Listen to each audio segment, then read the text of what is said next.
The period or the tone is going to be like one of those movies that's like lecturing you the whole time, and that's not what this movie is at all.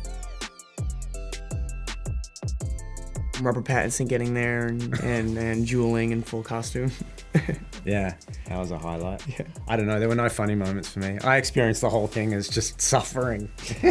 I think getting really good on a horse, on horseback, I just never would have thought that would be a skill that I could have now, and I really have that skill. I've ridden quite a lot since the movie, so I never thought I'd be good at that.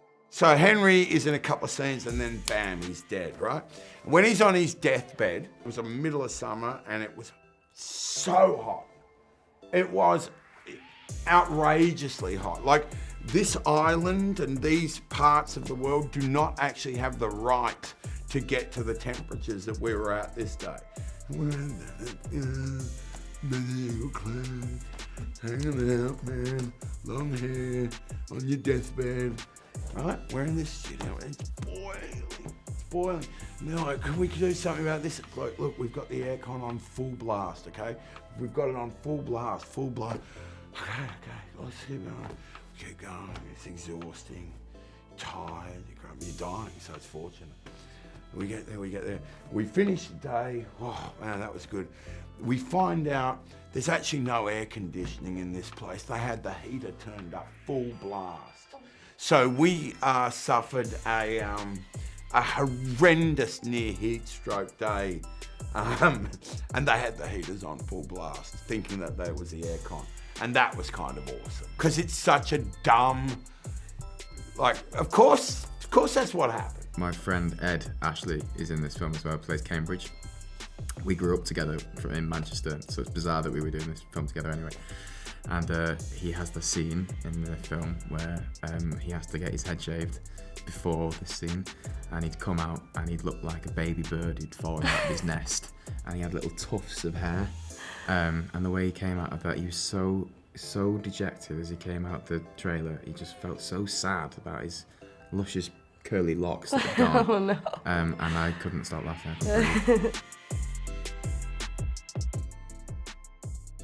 I mean, I didn't have to get one, so I guess it's easier for me to have a nicer opinion on it, but I thought everybody looked great. You were laughing. I was laughing a little bit. Honestly, though, you know, it grows back. Look how nice Tom's hair is now. It's so nice. Oh, too kind. Yeah, it was traumatic though for a little while. It took a bit of getting used to. Great. I actually was told, so I have quite a large forehead, and when I went in for my like hair and makeup fitting for the part, they were kind of starting to do my hair and stuff, and they were like, oh, your forehead is perfect for the time period. And I went and kind of did some research on it, and in this period, women used to pluck the hairs out of their forehead. Really? To have like, it was like a sign of beauty and intelligence to have like big foreheads in the period. So they used to pluck their hairlines, and I was like, I don't know if I should take that as a compliment or not. Yeah. He needed to be larger than life. That character needed to be really colourful, and so I wanted him to push it, and I knew that he would, because I knew that he'd have fun with it. But yeah, the danger is always that it drifts off into kind of Monty Python. I love it. I think the movie needs that character at that point too. I think he's awesome in this film. I think he is awesome. Like, I have never seen it. I had no clue at the depth of joy, playfulness, funniness. I had no idea about any of these aspects of the human that clearly can do that, right? I kind of think of him as, one withdrawn, vegan vampire. You know what I mean? Vegan vampire, it's a weird one, isn't it? How they all went sort of meatless and bloodless, and I think I'd prefer mine with a little more oomph, But in any case, it's so much fun. If they don't like it, they need to get out. I thought everybody did really good, honestly. I think it's always daunting to take on an accent that's not only not your own, but so kind of far from your own, especially when we're talking about like a period accent. It's not even modern day It's so exposing. English that they have to do. Yeah, it's so exposing, and same with the French. It's not even modern day French or anything. And Joel was doing a northern accent in it. Yeah. And absolutely nailed it. Yeah, he nailed it. Nailed it. Everybody did a great job, I thought, with the accents. Just trying to be as serious about the work as possible and realize that this material is you know, especially in this country, is weighted with history and reverence, and be serious actors about it. We had some good rehearsal time with David once I got on set. I mean, I think it's always interesting to join a kind of production that people are on for a very long time and everything, and kind of come in for a few days. So before coming to England, I did a lot of my own kind of preparation, you know, with my dialect coach and just like prepping the scenes and everything. And then once I got there, we got some good kind of offset rehearsal time with David and Timothy, and got to kind of, you know, see it all happen without the pressure of like, we have to shoot right now. I think that's always good to have. Yeah. A lot of preparation. A lot Yeah. of preparation. Even like rehearsing sequences that didn't make it in there. And Sorry. sorry. Sorry about that. Yeah. There's only so much you can choreograph that stuff, and you know, I mean, it's scary because between, you know, action and cut, I'm there watching, hoping that I'm getting what I need, but I'm also there hoping that my actors, especially my leading man, doesn't die, you know, because that would have made the rest of the shoot really awkward. Also, David wanted it to feel messy, that stuff. I think he pointedly didn't want it to feel choreographed or like a you know, sci-fi action movie sequence or something. So, and that would have been true to the period too. More people drowned in that battle than were killed, or were killed by stab wounds, or yeah. Me and Timmy rehearsed for probably just over a month beforehand, and absolutely slaving away at this choreography. It got more complicated, and then it got simplified, and then it got more complicated again, and then it got simplified. So we were constantly changing.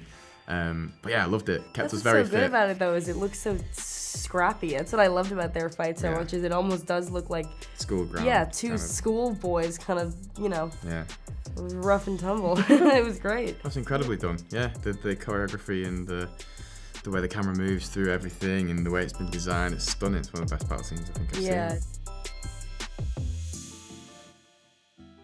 I don't know if it's like fans of me as much as fans of great, you know, hopefully great movies and or great movie making, and I'm excited. I mean, this is it's a loosely based on Shakespeare, but at the end of the day, it's a period drama, and but that's look right in the camera for this. That's what's really exciting about it is, and I almost don't even want to say this, but I feel maybe some audience members or people I've talked to after come into it with an expectation that the language or the period or the tone is going to be like one of those movies that's like lecturing you the whole time, and that's not what this movie is at all. It's way better than that.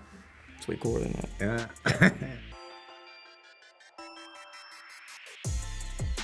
I've always thought to myself, it could be a miniseries, a TV, musical, movies, anything that is good. So that doesn't mean that means no sectioning off anything.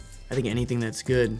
And I just did Dune, which is not a superhero movie, but is a big IP. big. So I'm excited for that to come out. Yeah. And you know, never say never.